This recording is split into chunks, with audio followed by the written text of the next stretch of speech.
Magandang umaga sa inyong lahat, mga kapatid ko sa pananampalataya. Naway mapuno ng kapayapaan at kaligayahan ang inyong mga puso ngayong magkakahayang umaga na ito. Ako'y lubos na nagagalak na makasama ko kayo sa ganitong napakagandang pagkakataon upang magkaisa tayo sa panalangin at magbigayan ng mga papuri sa aming Panginoon. Sa ganitong oras ng umaga, kung saan ang sikat ng araw ay nagsisimulang magliwanag sa aming mga tahanan, sa aming mga puso at sa aming mga pangarap, ako'y nababalot ng damdaming pasasalamat sa Diyos dahil sa Kanyang walang hanggang kabutihan at pagmamahal sa atin. Napakaganda ng pagkakataong ito na magsimula tayo ng aming araw sa pamamagitan ng panalangin, ng pagpupuri at ng pagsasamahan sa presensya ng aming makapangyarihang Ama sa langit. Lubos kong pinasasalamatan ng Panginoon dahil sa bagong araw na ito na Kanyang ipinagkakaloob sa atin. Hindi natin nararapat na basta na lang kunin ang bawat araw na ito bilang something na karapat-dapat sa atin. Ngunit dapat nating kilalanin na bawat pagdilat ng aming mga mata tuwing umaga ay isang milagro, isang regalo mula sa langit, isang pagpapakita ng Kanyang walang kondisyong pagmamahal sa atin. Sa mga sandaling ito, habang nakikinig kayo sa akin, nais kong ipaalala sa inyong lahat na ang araw na ito ay hindi ordinaryong araw lamang. Ito ay isang napaka-espesyal na araw na may mga preparadong papuri, mga himala, mga solusyon sa aming mga problema at mga pagpapalang naghihintay na maibubuhos sa aming mga buhay. Ang tema namin ngayong umaga ay tungkol sa pagsisimula ng aming araw sa tamang paraan, sa pamamagitan ng panalangin at ng pag-asa sa Panginoon. Maraming beses na natin nang narinig na ang paraan ng pagsisimula ng aming araw ay nagiging determinant kung paano magiging takbo ng buong araw natin. Kung magsisimula tayo ng aming araw sa pamamagitan ng pag-aalala, ng stress, ng negativity o ng mga hindi magagandang kaisipan, malamang na dadalhin natin ang mga ganitong negative energy sa buong araw. Ngunit kung magsisimula tayo sa pamamagitan ng panalangin, ng pasasalamat, ng mga positibong deklarasyon at ng pag-asa sa Diyos, siguradong magkakaroon tayo ng mas magandang perspective, mas matatag na loob at mas positibong outlook sa lahat ng mga bagay na darating sa amin sa araw na ito. Ang aming bersikulo para sa araw na ito ay mula sa mga awit 118:24 na nagsasabing, "Ito ang araw na ginawa ng Panginoon. Magalak tayo at magsaya dito." Napakasimple ng bersikulo na ito, ngunit napakalalim ng kahulugan nito. Sinasabi dito na ang araw na ito na inyong nararanasan ngayon ay hindi aksidente, hindi coincidence at hindi random occurrence. Ito ay deliberately ginawa ng aming Panginoon para sa atin. Ibig sabihin, may plano siya para sa araw na ito, may purpose, may mga opportunity na naghihintay at may mga blessing na handang ibigay sa atin. Kaya nga sinasabi na dapat tayong magalak at magsaya dito, hindi dahil wala tayong problema o lahat ay perfect, ngunit dahil alam natin na ang Diyos ay kasama natin sa araw na ito at handang gumawa ng mga himala sa aming mga buhay. Sa sandaling ito, nais kong anyayahan ko kayo na makipagsama sa akin sa buong panalangin na ito. Hindi sapat na pakinggan lamang ninyo ang mga salita kong ito, ngunit nais kong aktibong makipagsama kayo sa akin sa pamamagitan ng inyong mga puso, ng inyong mga isipan at ng inyong mga damdamin. Hayaan ninyong ang mga salitang ibibigkas ko ay maging inyong mga salita rin. Ang mga dalangin na ibibigkas ko ay maging inyong mga dalangin rin. At ang mga pangako na idedeklara ko ay maging inyong mga pangako rin mula sa Diyos. Samahan ninyo ako ngayon, hindi bilang mga passive listener lamang, ngunit bilang mga active participant sa napakahalagang aktibidad na ito ng pakikipag-ugnayan sa aming Panginoon. Sa pagsisimula ng aming panalangin ngayong umaga, ako'y umaasa na ang presensya ng banal na Espiritu ay bumaba sa lugar kung nasaan kayo ngayon. maging sa inyong mga tahanan, sa inyong mga opisina, sa inyong mga sasakyan, o saan man kayo nakatutok sa panalangin na ito. Ang aming Diyos ay hindi limitado ng physical space o ng oras, kaya naman kahit na magkakaiba tayo ng lugar at ng oras na pakikinggan ng panalangin na ito, ang kanyang presensya ay maaring makasama natin sa parehong intensity at power. Tara na mga kapatid, simulan natin ang aming makabuluhang pakikipag-usap sa aming makapangyarihang Ama sa langit. Isara ninyo ang inyong mga mata, itaas ninyo ang inyong mga kamay kung kayo'y komportable at buksan ninyo ang inyong mga puso upang makatanggap ng lahat ng mga biyayang naghihintay para sa inyo sa araw na ito. Ang aming panalangin ay hindi simpleng routine o ritual lamang, ngunit ito ay isang opportunity na direktang makipag-ugnayan sa Creator ng universo, sa Ama na nagmamahal sa atin ng walang kondisyon, at sa Diyos na may kakayahang baguhin ang lahat ng mga sitwasyon sa aming mga buhay sa isang iglap lamang.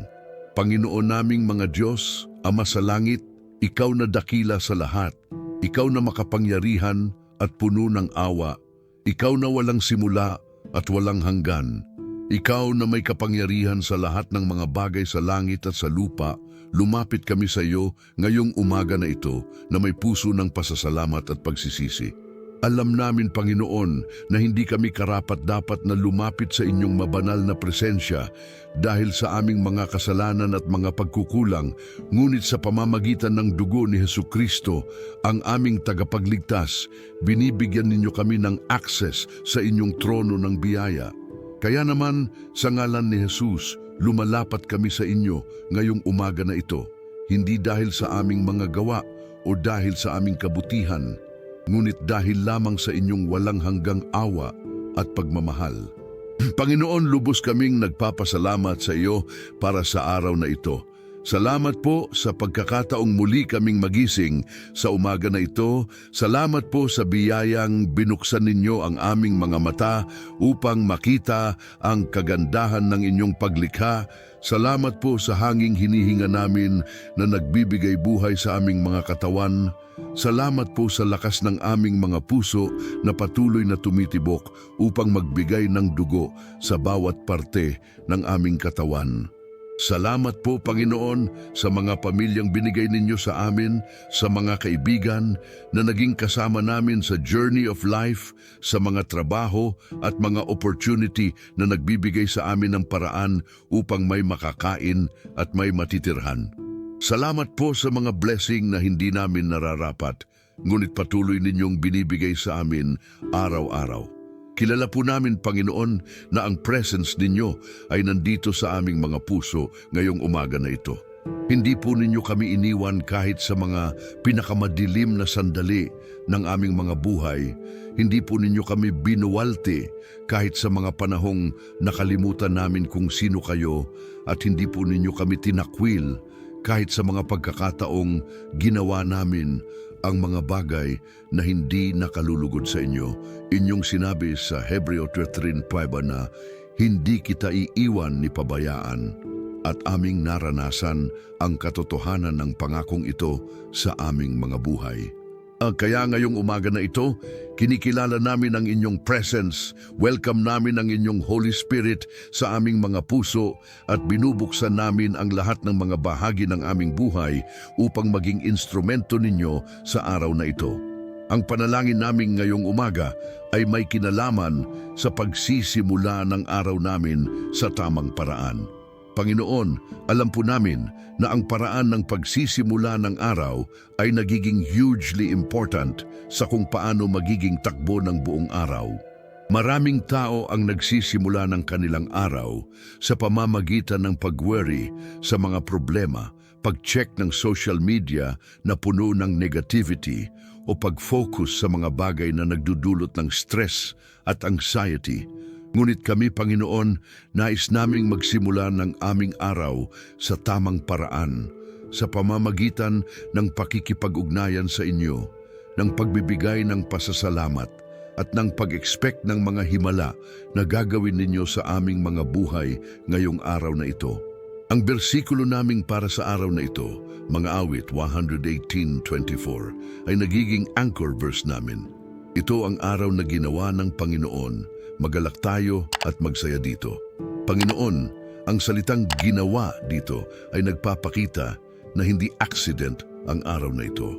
Hindi ito random na nangyari lang, kundi ito ay deliberately ninyo na ginawa para sa amin. Ibig sabihin, may plan kayo para sa araw na ito, may purpose, may mga opportunity na naghihintay at may mga blessing na handang ibigay sa amin. Kaya nga sasabihin na dapat kaming magalak at magsaya, hindi dahil walang problema o lahat ay perfect, ngunit dahil alam namin na kayo ay kasama namin sa araw na ito at handang gumawa ng mga himala sa aming mga buhay. Panginoon, kinikilala po namin na kami ay mga tao lamang na may mga limitasyon, may mga fear, may mga doubt at may mga weakness. Hindi po kami perpekto at maraming beses na may mga pagkakataon na nabibigo kami sa aming mga sarili, sa aming mga pamilya at sa inyo. Minsan po ay nawawala ang aming focus, nakakalimutan namin ang aming mga prioridad at nagiging overwhelmed kami sa mga responsibilidad at mga hamon ng buhay. Maraming araw na nagigising kami na may damdaming anxiety tungkol sa mga bagay na hindi pa namin alam kung paano haharapin o may mga worry tungkol sa mga sitwasyon na hindi namin makontrol. Pero sa araw na ito, Panginoon, hinihiling namin sa inyo na bigyan ninyo kami ng fresh perspective.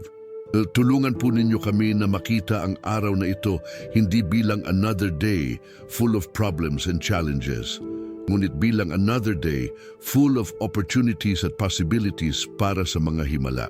Bigyan po ninyo kami ng mata na makakita ng inyong mga gawa sa mga simpleng bagay, ng mga tenga na makakarinig ng inyong boses sa gitna ng ingay ng mundo, at ng mga puso na makakatanggap ng inyong peace na lampas sa aming pagkakaunawa.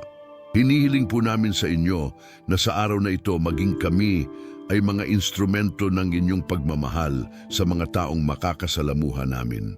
Tulungan po ninyo kami na magbigay ng kindness sa mga tao na masama, ang mood ng patience sa mga tao na nagiging difficult, ng understanding sa mga tao na may mga pinagdadaanan na hindi namin alam.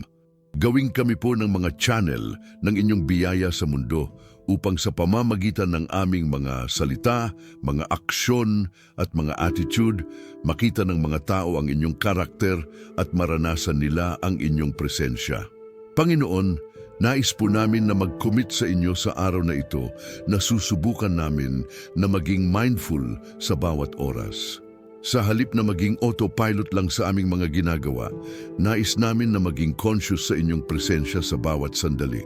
Sa halip na mag-react lang sa mga nangyayari sa amin, nais namin na mag-respond based sa inyong wisdom at guidance.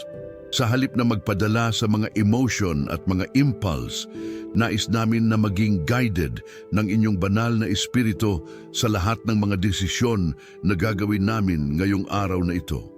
Ang 1 Thessalonica 5:16-18 ay nagsasabing, magalak palagi, manalangin ng walang patid, magpasalamat sa lahat ng mga bagay, sapagkat ito ang kalooban ng Diyos kay Kristo Jesus para sa inyo. Panginoon, nais namin na tuparin ang mga instruction na ito sa araw na ito. Magalak kami palagi, hindi dahil lahat ay perfect, ngunit dahil alam namin na kayo ay in control ng lahat. Manalangin namin ng walang patid, hindi dahil kailangan namin na maging religious o spiritual, ngunit dahil gusto namin na maging connected sa inyo sa lahat ng oras. Magpapasalamat kami sa lahat ng mga bagay, maging sa mga challenge at difficulties, dahil alam namin na ginagamit ninyo ang lahat ng mga ito para sa aming kabutihan. Sa mga awit 23:4, sinabi ni David, kahit ako'y lumakad sa lambak ng anino ng kamatayan, hindi ako matatakot sa masama sapagkat ikaw ay kasama ko. Ang inyong tungkod at pamalo ay umaaliw sa akin. Panginoon, sa araw na ito maging may mga sitwasyon na maging challenging o difficult, nais namin na maalala ang truth na ito na kayo ay kasama namin. Hindi ninyo kami iiwan na mag-isa sa mga pagsubok. Hindi ninyo kami pababayaan sa mga oras na kailangan namin kayo. At hindi ninyo kami abandonahin sa mga sitwasyon na hindi namin kaya. Naalala din namin ang sinabi ninyo sa Jeremiah 29:11, sapagkat ako'y nakakaalam ng mga plano na iniisip ko tungkol sa inyo, sabi ng Panginoon, mga plano para sa kapakanan at hindi para sa kasamaan, upang bigyan kayo ng kinabukasan at pag-asa.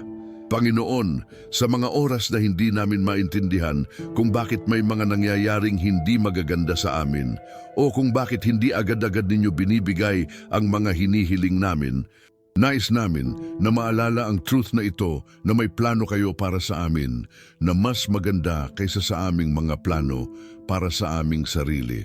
At sa Romans 8:28, sinabi ninyo na, at alam namin na sa mga nagsismahal sa Diyos, ang lahat ng mga bagay ay nagkakaisa para sa kabutihan, sa mga tinatawag ayon sa kanyang layunin. Panginoon, declaration namin sa araw na ito na kahit ano pang mangyari, whether positive or negative sa aming perspective, gagamitin ninyo ang lahat ng mga ito para sa aming ultimate good dahil mahal ninyo kami at may plano kayo para sa aming mga buhay. Ngayon, Panginoon, nais namin na mag-intercede para sa aming mga pamilya. Alam po namin na ang pamilya ang isa sa pinakaimportanteng institusyon na ginawa ninyo at gusto namin na maging covered ng inyong proteksyon at blessing ang bawat miyembro ng aming mga pamilya. Para sa aming mga asawa, hinihiling namin sa inyo na bigyan ninyo sila ng kalusugan, ng wisdom sa kanilang mga desisyon, ng patience sa mga sitwasyon na nagiging challenging, at ng joy sa gitna ng mga responsibilidad na dapat nilang gampanan. Tulungan po ninyo ang aming mga asawa na maramdaman ang aming pagmamahal at suporta at gumawa po kayo ng paraan upang mas mapalapit pa ang aming relationship sa isa't isa. Para sa aming mga anak, Panginoon, hinihiling namin sa inyo na protektahan ninyo sila sa lahat ng uri ng kasamaan, maging physical, emotional, mental o spiritual. Gabayan po ninyo sila sa tamang landas. Bigyan ninyo sila ng wisdom na makakagawa ng tama at magagandang desisyon. At tulungan po ninyo silang lumaki na may takot sa inyo at respeto sa kapwa. Para sa mga anak naming nasa school, bigyan po ninyo sila ng kakayahang matuto ng mabuti, ng mga teacher na maging good influence sa kanila at ng mga classmate na maging magagandang kaibigan. Para sa mga anak naming nasa trabaho, gumawa po kayo ng mga opportunity para sa kanila. Protektahan ninyo sila sa workplace at bigyan ninyo sila ng favor sa mga taong nakakasama nila sa araw-araw. Para sa aming mga magulang, Panginoon, hinihiling namin sa inyo na bigyan ninyo sila ng mahaba at maayos na buhay. Tulungan po ninyo sila na maging maayos ang kanilang kalusugan, na hindi sila magkakasakit na malala, at na magkaroon sila ng enough resources para sa kanilang mga pangangailangan. Para sa mga magulang naming senior citizen na, bigyan po ninyo sila ng strength para sa bawat araw, ng peace of mind tungkol sa kanilang future at ng assurance na mamahalin at aayawan sila ng kanilang mga anak hanggang sa dulo. Para sa aming mga kapatid, Panginoon, hinihiling namin sa inyo na gumawa kayo ng mga paraan upang mas mapalapit pa kami sa isa't isa. Minsan po kasi dahil sa busy schedule at sa mga iba't ibang responsibilidad, nakakalimutan namin na mag-spend ng quality time kasama ang aming mga kapatid. Tulungan po ninyo kami na maging supportive sa isa't isa, na maging available kapag may kailangan, at na maging source ng encouragement sa mga panahong may pinagdadaanan ang bawat isa. Panginoon, hinihiling din namin sa inyo ang kalusugan para sa aming mga sarili at sa aming mga mahal sa buhay. Alam po namin na ang kalusugan ay isa sa pinakaimportanteng blessing na maaari ninyong ibigay sa amin. Dahil kapag may kalusugan kami, May capacity kami na gawin ang mga bagay na dapat namin gawin at mag-enjoy sa mga blessing na binibigay ninyo sa amin.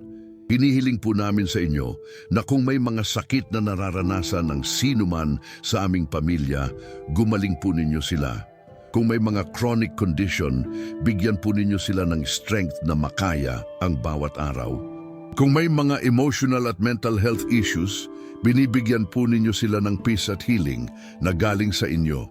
Protektahan po ninyo kami sa lahat ng uri ng aksidente, maging sa bahay, sa kalsada, sa trabaho, o kahit saan kami magpunta.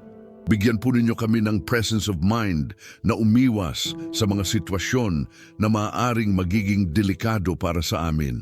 At kung sakaling may mga emergency na mangyari, gumawa po kayo ng mga miracle na kami ay maging safe at protected.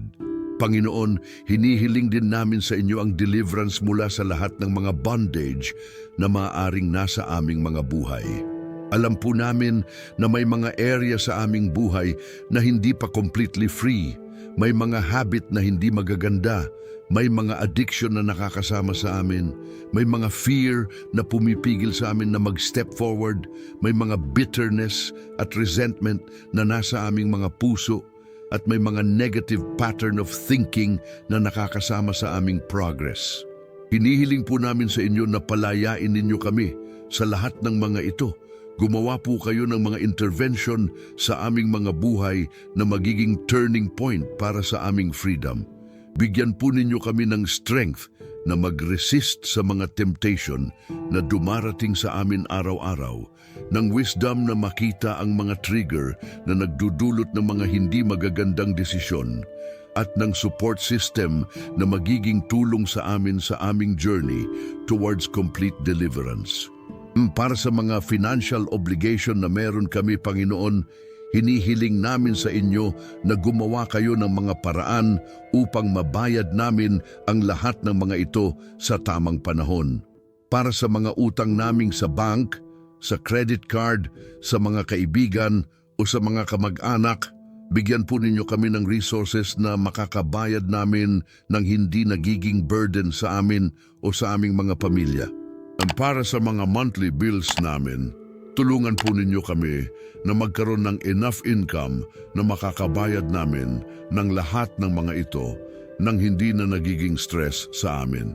Para sa mga sitwasyon sa aming mga trabaho, Panginoon, hinihiling namin sa inyo na bigyan ninyo kami ng favor sa mga boss namin, sa mga co-worker namin at sa mga client na nakakasalamuhan namin.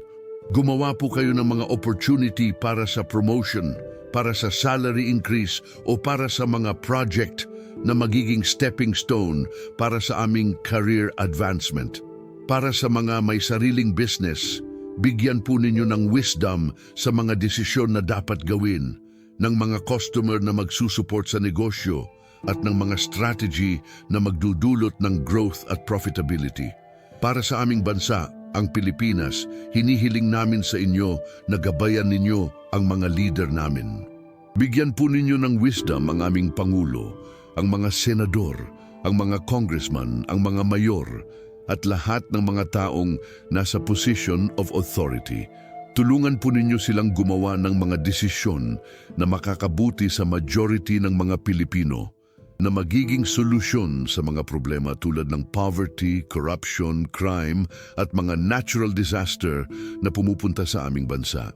Protektahan po ninyo ang aming bansa sa mga natural calamity tulad ng bagyo, lindol at iba pang disaster. At kung hindi po ninyo mapipigilan ang mga ito, gumawa po kayo ng mga paraan na mas maging prepared ang mga tao, na mas maging effective ang rescue operations, at na mas maging mabilis ang recovery process. Para sa mga kapulisan at sundalo naming, protektahan po ninyo sila habang ginagampanan nila ang kanilang tungkulin. Bigyan po ninyo sila ng wisdom na makagawa ng tamang desisyon sa mga critical situation, ng strength na makaya ang mga challenges ng kanilang trabaho at ng protection mula sa mga taong may masamang balak laban sa kanila. Para sa aming mga church leader, sa mga pastor, sa mga priest, At sa lahat ng mga taong nangunguna sa spiritual ministry, hinihiling namin sa inyo na bigyan ninyo sila ng anointing na mas maging effective pa ang kanilang ministry. Protektahan po ninyo sila sa spiritual attack. Bigyan ninyo sila ng wisdom na makabigay ng tamang guidance sa mga taong lumalapat sa kanila para sa counseling at advice. At tulungan po ninyo sila na maging authentic na example ng Christian living sa mga tao sa paligid nila. Para sa mga hindi pa converted, para sa mga kaibigan at kamag-anak naming na hindi pa tumatanggap kay Jesus bilang kanilang personal savior, hinihiling namin sa inyo na gumawa kayo ng mga paraan upang makita nila ang truth ng gospel. Bigyan po ninyo kami ng mga opportunity na makausap namin sila tungkol sa faith namin nang hindi sila nagiging defensive o na-o-offend. Gumawa po kayo ng mga intervention sa kanilang mga buhay na magdudulot sa kanila ng realization na kailangan nila ng Diyos. Para sa mga miyembro ng aming community sa YouTube channel na ito, sa mga tao na regular na sumusubaybay sa mga video naming ito, hinihiling namin sa inyo na bigyan ninyo sila ng breakthrough sa mga area ng kanilang buhay na kailangan ng breakthrough. Para sa mga nag-comment, sa mga nag-share at sa mga nag-subscribe, salamat po sa kanilang support at sana'y patuloy po ninyong pagpalain ang kanilang mga buhay. Gumawa po kayo ng mga miracle sa kanilang mga family, sa kanilang health, sa kanilang finances at sa kanilang relationship sa inyo. Ngayon, Panginoon, nais namin na mag-focus sa practical aspect ng aming mga buhay, particularly sa area ng provision at ng trabaho. Alam po namin na kayo ay aming Jehovah Jireh, ang Diyos na nag-provide. Sa Genesis 22:14, nang makita ni Abraham na nag-provide kayo ng tupa para sa sacrifice, tinawag niya ang lugar na iyon na Jehovah Jireh, na nangangahulugang ang Panginoon ay mag-provide. At ngayong araw na ito, claim namin ang identity na iyon na kayo ay aming provider. Hinihiling po namin sa inyo na sa araw na ito mag-open kayo ng mga doors of opportunity para sa amin. Kung may mga trabaho na mas swak sa aming skills at experience, gumawa po kayo ng paraan na malaman namin ang mga opportunity na yon at na ma-qualify kami doon. Kung may mga business opportunity na maaaring maging additional source of income, bigyan po ninyo kami ng wisdom na makita kung alin sa mga iyon ang tamang i-pursue at kung paano gagawin ng maayos. Para sa mga may existing na trabaho, hinihiling namin sa inyo na bigyan ninyo kami ng favor sa aming mga workplace. Tulungan po ninyo kami na maging productive at effective sa aming mga ginagawa, na maging valuable employee sa mata ng aming mga employer, at na magkaroon ng good relationship sa lahat ng mga nakakasama namin sa trabaho. Bigyan po ninyo kami ng creativity sa mga project na assigned sa amin, ng energy na makakagawa ng quality work at ng attitude na nakakagawa ng positive impact sa buong team o organization. Para sa mga may sariling business, hinihiling namin sa inyo na mag-provide kayo ng mga customer na loyal at satisfied sa mga product o service na binibigay namin. Gumawa po kayo ng mga marketing strategy na effective ngunit affordable, ng mga supplier na reliable at reasonable ang presyo, at ng mga partner na maaasahan sa growth ng negosyo. Protektahan po ninyo ang aming business sa mga competition na unfair, sa mga economic downturn na maaaring makaapekto sa sales, at sa mga legal issue na maaaring maging problema. Panginoon, hinihiling din namin sa inyo ang wisdom sa pag-manage ng aming finances. Tulungan po ninyo kami na maging wise sa pagbabudget, na matutuhan naming mag-distinguish between needs at wants, na magkaroon ng discipline sa pag-save para sa future, at na maging generous sa pagbibigay sa mga taong nangangailangan at sa ministry. Bigyan po ninyo kami ng understanding tungkol sa mga investment na maaaring maging profitable sa long term, ngunit protektahan din po ninyo kami sa mga scam at sa mga investment na masyadong risky para sa aming financial capacity.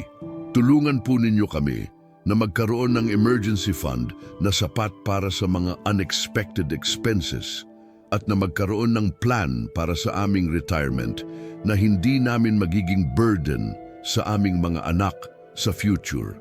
Sa mga utang na meron kami, hinihiling namin sa inyo na gumawa kayo ng miracle na mabayad namin ang lahat ng mga ito sa tamang panahon. Kung may mga payment plan na mas manageable, gumawa po kayo ng paraan na ma-negotiate namin ang mga iyon. At kung may mga unexpected na income na darating sa amin, bigyan po ninyo kami ng wisdom na gamitin ang mga iyon sa pagbabayad ng utang bago sa mga bagay na hindi essential. Ngayon, Panginoon, nais namin na mag-make ng mga declaration base sa inyong word para sa araw na ito. Ito po ay hindi lang wishful thinking o positive thinking, ngunit ito ay mga statement na base sa mga promise ninyo sa Bible at ginagawa namin ang mga declaration na ito sa faith na inyong tutuparin ang lahat ng mga ito sa tamang panahon. Una, i-declare namin base sa mga awit 118:24, ito ang araw na ginawa ng Panginoon, magagalak kami at magsasaya dito. Declare namin na ang araw na ito ay hindi ordinary day, ngunit special day na ginawa ninyo para sa amin. May plano kayo para sa araw na ito, may mga blessing na naghihintay at may mga opportunity na i-present sa amin. Kaya naman magiging masaya kami sa araw na ito, hindi dahil walang challenges, ngunit dahil alam namin na kayo ay kasama namin. Pangalawa, base sa Deuteronomy 28:6, i-declare namin na pagpapalain ako sa aking pagpasok at pagpapalain ako sa aking paglabas. Declare namin na sa lahat ng lugar na pupuntahan namin ngayong araw na ito, dala namin ang inyong blessing. Sa mga meeting na dadaluhan namin, sa mga tao na makakausap namin, sa mga activity na gagawin namin, lahat ay magiging blessed dahil ninyo kaming sinasama.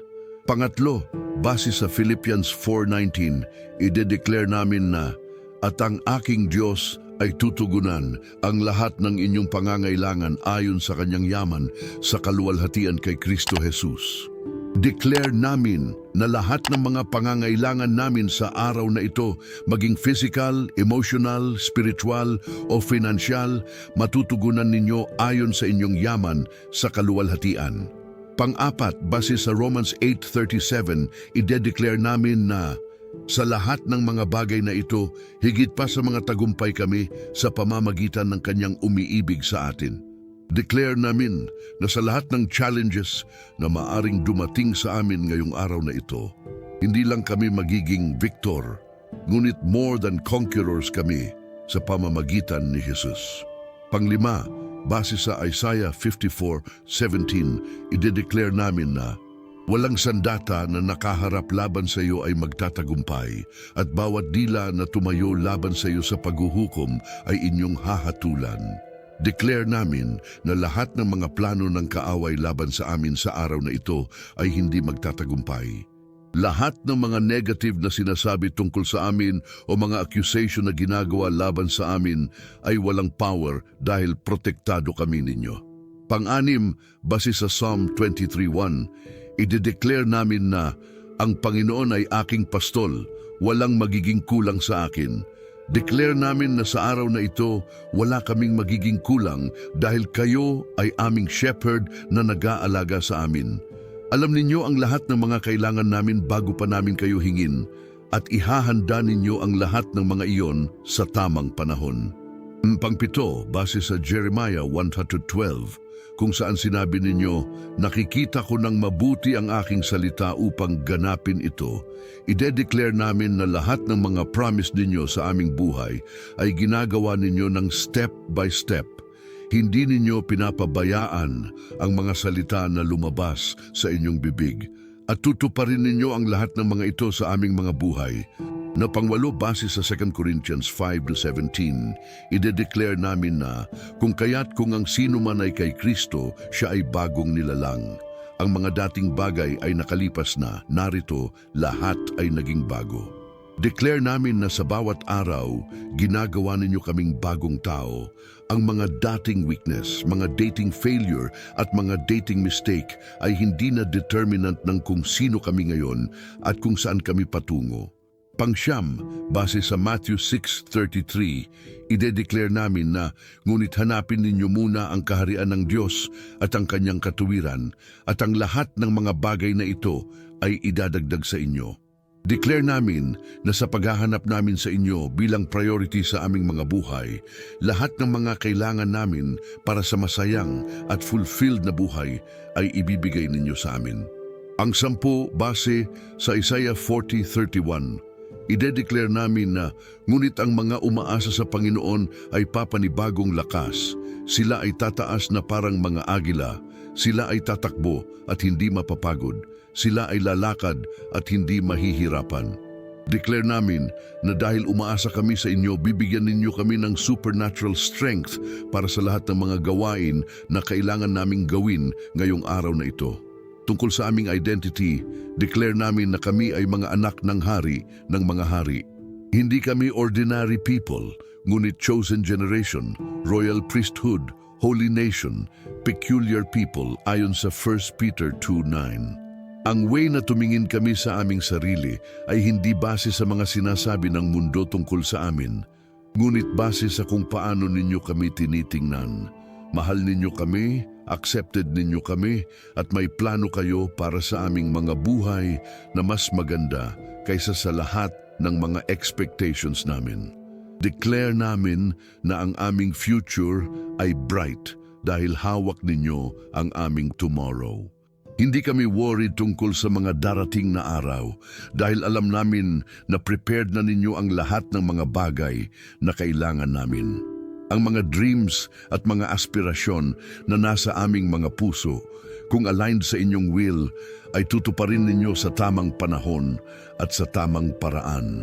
Sa closing ng aming panalangin ngayong umaga, Panginoon, lubos kaming nagpapasalamat sa inyo para sa opportunity na ito na makausap kayo, na maibahagi sa inyo ang lahat ng mga concerns namin at na makatanggap ng peace at assurance na galing sa inyo. Salamat po sa patience ninyo sa amin sa mga panahong medyo distant kami, sa love ninyo na walang kondisyon at sa grace ninyo na covers ang lahat ng mga shortcoming namin. Sa mga susunod na oras ng araw na ito, habang nasa trabaho kami, nasa school, nasa bahay, o kung nasaan man kami, hinihiling namin sa inyo na samahan ninyo kami. Huwag ninyong hayaang makalimutan namin ang presensya ninyo sa gitna ng mga activity at responsibility. Bigyan po ninyo kami ng reminders sa buong araw na kayo ay nandyan, na kayo ay available kapag kailangan namin kayo at na pwede namin kayong kausapin kahit nasa gitna kami ng mga ginagawa. Gawing kami po ng mga channel ng inyong biyaya sa mga taong makakasalamuhan namin. Sa mga coworker namin na may problema, gumawa po kayo ng paraan na ma-encourage namin sila sa tamang paraan. Sa mga family member namin na may pinagdadaanan, bigyan po ninyo kami ng wisdom kung paano namin sila maaalalayan. Sa mga stranger na makakasalubong namin, tulungan po ninyo kami na maging blessing sa kanila kahit sa mga simpleng paraan tulad ng ngiti o ng magandang salita. Hinihiling din namin sa inyo na patuloy ninyong gabayan ang mga steps namin sa araw na ito. Sa mga desisyon na gagawin namin, bigyan ninyo kami ng discernment na makagawa ng tamang choice. Sa mga opportunity na iprepresent sa amin, bigyan ninyo kami ng wisdom na malaman kung alin ang dapat naming kunin at alin ang dapat naming ipass. Sa mga conversation na magkakaroon kami, bigyan ninyo kami ng tamang words na sasabihin na magiging helpful at encouraging sa mga taong kausap namin. Renewed namin ang aming commitment sa inyo na susubukan namin na maging pleasing sa inyong sight sa lahat ng mga ginagawa namin. Hindi dahil gusto namin na mag-earn ng inyong approval o dahil natakot kami sa punishment, ngunit dahil mahal namin kayo at gusto namin na mag-reflect ang aming lifestyle ng relationship na meron kami sa inyo. Tulungan po ninyo kami na maging consistent sa commitment na ito, lalo na sa mga oras na nagiging challenging o tempting na gumawa ng mga bagay na alam namin na hindi nakalulugod sa inyo. Sa closing ng panalangin na ito, Panginoon, binibigyan namin ng blessings ang lahat ng mga tao na makinig sa prayer na ito. Saan man sila naroroon sa mundo, anumang oras nila pakinggan ang panalangin na ito, ibigay po ninyo sa kanila ang same blessing, same peace, same joy, at same assurance na ibinibigay ninyo sa amin. Gumawa po kayo ng miracle sa kanilang mga buhay, sa kanilang mga pamilya, sa kanilang health, sa kanilang finances, at sa kanilang relationship sa inyo. Para sa mga nanood ng video na ito na may specific na prayer request, hinihiling namin sa inyo na marinig ninyo ang mga silent cry ng kanilang mga puso. Alam po ninyo ang lahat ng mga pinagdadaanan nila kahit hindi nila na-mention dito. Alam po ninyo ang lahat ng mga kailangan nila kahit hindi nila nasabi. At alam po ninyo ang lahat ng mga pangarap nila kahit hindi pa nila na-articulate ng malinaw.